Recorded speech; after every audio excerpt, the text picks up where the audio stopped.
Hello all. इस lecture में हम लोग करेंगे problem based on B distribution, यानी बोज-आइंस्टीन डिस्ट्रीब्यूशन के ऊपर जो प्रॉब्लम आएंगे। अब वो प्रॉब्लम कैसे आएंगे, तो फॉर एग्जांपल जैसे हमारे पास एक प्रॉब्लम ये है, ये डिस्कस करेंगे हम लोग। और फिर उसके बाद एक प्रॉब्लम ये है, इसको डिस्कस करेंगे। और फिर एक प्रॉब्लम ये है। तो टोटल 3 प्रॉब्लम हम लोग डिस्कस करने वाले हैं इस लेक्चर्स में। तो सबसे पहले प्रॉब्लम नंबर 1 जो कि बोलता है tabulate all possible meaningful arrangements of three particles in three cells assuming that particle obey B statistics। तो हमारे पास क्या है, 3 पार्टिकल हैं A B। अब क्योंकि ये बोसॉन है, बेसिकली बोस आइंस्टीन को फॉलो करने वाले पार्टिकल हैं, तो इनको हम ए बी सी डी नहीं लिख सकते। ए क्वांटम पार्टिकल है, तो ये हो गया। ठीक है, हमारे पास 3 सेल है, 3 सेल हो गया 1 2 और सपोज ये हो गया हमारे पास 3। 3 सेल है, तो हम क्या कर सकते हैं, तीनों को एक में रख सकते हैं क्योंकि बोस आइंस्टीन में कोई रिस्ट्रिक्शन नहीं है पार्टिकल को रखने का। तीनों को एक बॉक्स में रख सकते हैं या तीनों को अलग अलग रख सकते हैं, है ना। या चाहे तो 2 यहाँ रख दें और एक यहाँ रख दें, या चाहे तो तीनों यहाँ रख दें।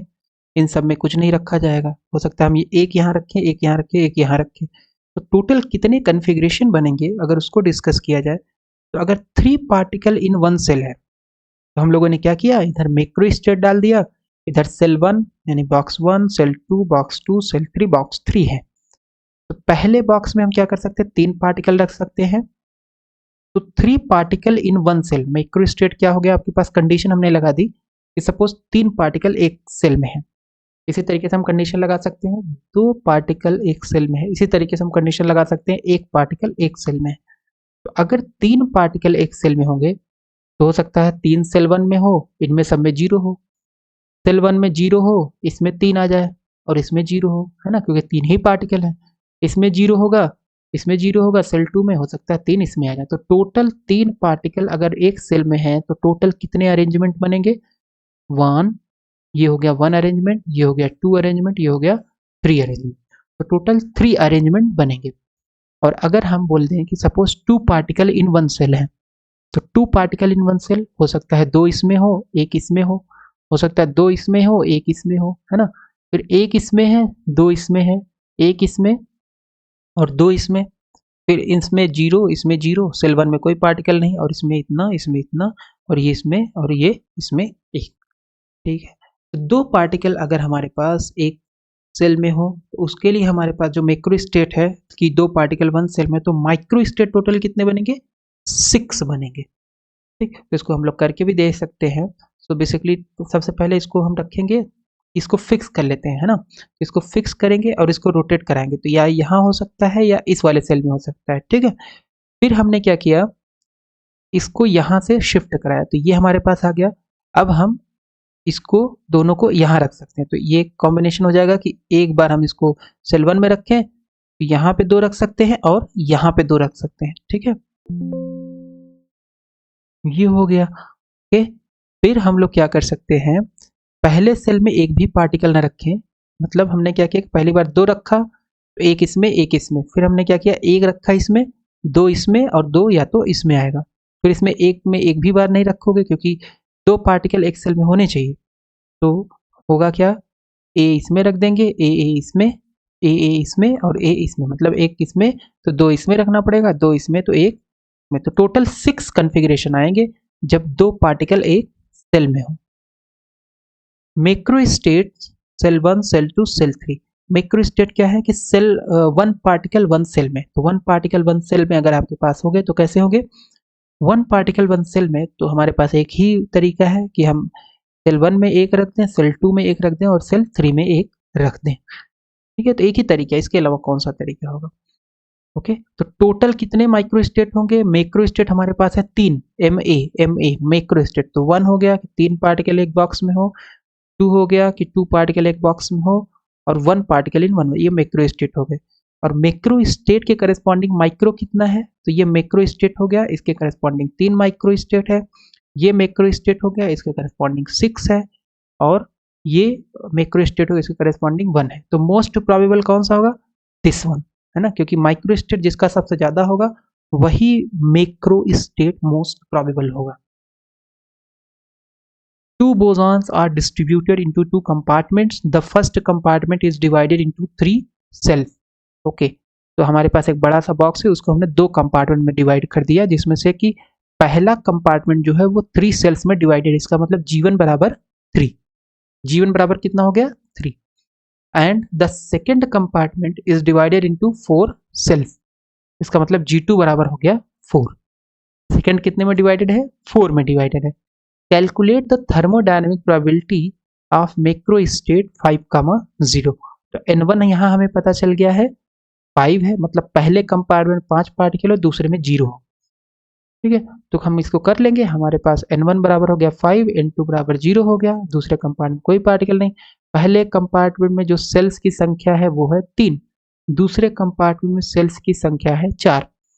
तो बी डिस्ट्रीब्यूशन क्या हम प्रॉब्लम कर रहे हैं, तो हमें पता है बी डिस्ट्रीब्यूशन में जो थर्मोडायनेमिक प्रोबेबिलिटी होती है या नंबर ऑफ माइक्रो स्टेट्स जो होते हैं उनका क्या फार्मूला, उनका फार्मूला है product from I is equal to 1 to K, मतलब कितना कंपार्टमेंट है, अगर के कंपार्टमेंट है तो जी I plus N I minus one factorial upon ji I minus one factorial upon ये हो जाएगा आपका जी आई माइनस एन आई होगा ये। तो 1 second, so this is yes, so this is not gi, no it is correct, it is correct, gi minus 1 factorial into ni factorial, ठीक है। तो ये फार्मूला होता है माइक्रोस्टेट का इन बी डिस्ट्रीब्यूशन या थर्मोडायनेमिक प्रोबेबिलिटी। तो हमारे पास 2 कंपार्टमेंट में है, इसका मतलब हम रख देंगे I1 to 2, ठीक है। तो I1 to 2 रखेंगे और यहाँ हो जाएगा G1 N1 minus one G1 minus one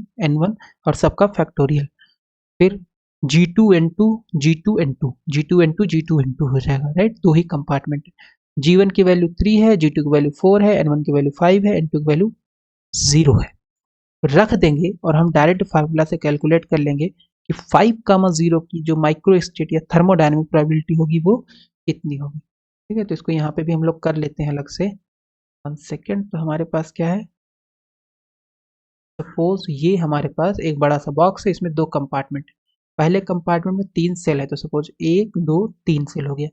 दूसरे कंपार्टमेंट में कितना सेल दिया है, दूसरे कंपार्टमेंट में दिया है शायद 4 सेल, 4 सेल दिया है, ओके।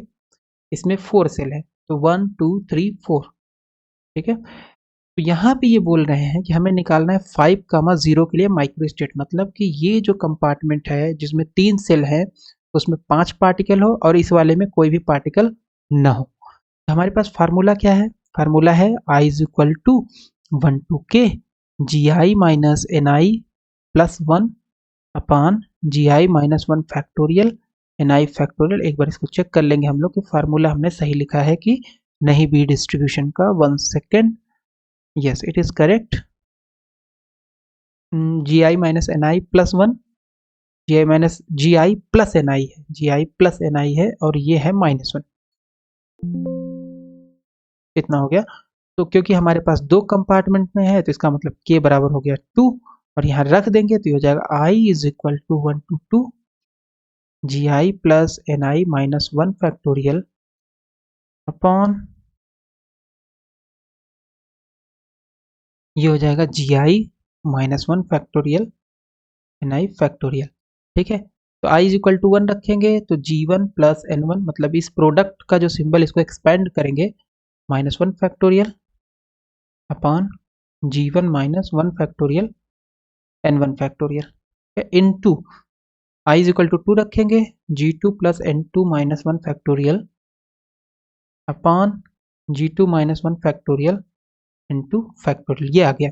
अब हमें दिया क्या है, G1 बराबर दिया था 3 और G2 बराबर दिया था 4, दूसरे कंपार्टमेंट में 4 सेल है। N1 हमें दिया है 5, N2 दिया है 0, रख देंगे तो ओमेगा आ जाएगा हमारे पास, या लेट से ऐसे रिप्रेजेंट करें ओमेगा 5,0, यहाँ पे रखेंगे तो जस्ट हमारे पास हो जाएगा 3 plus 5 minus 1 divided by 3 minus 1 factorial और 5 factorial G2 that is 4 plus 0 minus 1 factorial divided by 4 minus 1 factorial 0 factorial. Solve कर लेंगे इसे और ये हमारे पास आ जाएगा बेसिकली 21, ठीक है। यहाँ पे रख दिए है ना, सॉल्व कर लेंगे 1 सेकेंड, यहाँ पे वैल्यू रखेंगे तो G1 प्लस N1 की वैल्यू 3, 5, 8 -1 फैक्टोरियल हो गया, और यहाँ रख देंगे 3 है ना, तो 2 फैक्टोरियल हो जाएगा, और N1 हो गया 5 फैक्टोरियल। ये 0 है, और आपके पास G2 है 4, तो 4 -1 फैक्टोरियल अपॉन 4 -1 फैक्टोरियल और 0 फैक्टोरियल। चालू कर लेंगे 21 आ जाएगा। दूसरा है what is ground state energy of 10 non interacting bosons in one dimensional box of length a if the energy level are given by इतना n² अपॉन 8 ma²। तो बेसिकली ये कह क्या रहे हैं कि सपोज आपके पास एक बॉक्स है, ठीक है, ये बॉक्स है, ये बॉक्स है, ये बॉक्स है, ठीक। तो ये आपका n बराबर 1 बॉक्स है, n बराबर 2 बॉक्स है, n बराबर 3 बॉक्स है। nth बॉक्स में जो एनर्जी होती है n² अपॉन 8 ma²।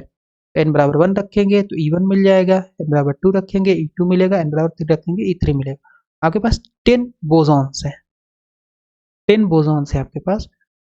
पूछ रहा है कि ग्राउंड स्टेट में एनर्जी कितनी होगी। ग्राउंड स्टेट का मतलब सबसे लोवेस्ट स्टेट की एनर्जी। अब क्या होगा, 10 बोसॉन है, 10 बोसॉन को हम रख सकते हैं एक ही स्टेट में। क्यों? क्योंकि बोसॉन को हम एक ही स्टेट में रख सकते हैं, या एक ही बॉक्स में 10 के 10 बोसॉन रख सकते हैं। पहले बोसॉन की एनर्जी हो गई E1, दूसरे की भी हो गई E1, तीसरे की भी हो गई E1, है ना, क्योंकि n बराबर 1 में रखा है, एंड सो ऑन 10 तक लिख दीजिए। इसका मतलब है 10 E1 हो गया। E1 plus E1 plus E1 10 boson का ऐड कर देंगे, और E1 की वैल्यू कितनी है h² अपॉन 8 ma²। यही हो जाएगा हमारे पास 10 बोसॉन्स। जब आपके पास रखे होंगे लोवेस्ट एनर्जी स्टेट आपका यही होगा, राइट। सो ये हमने डिस्कस कर लिया। So this is 10 E1 10 h² upon 8 ma²। क्योंकि बोसॉन को अगर हम रखें तो हम एक ही बॉक्स में या एक ही स्टेट में कई सारे बोसॉन रख सकते हैं। तो ये हमारे पास आ गया problems based on B distribution के 3 एग्जाम्पल हम लोगों ने कर लिए।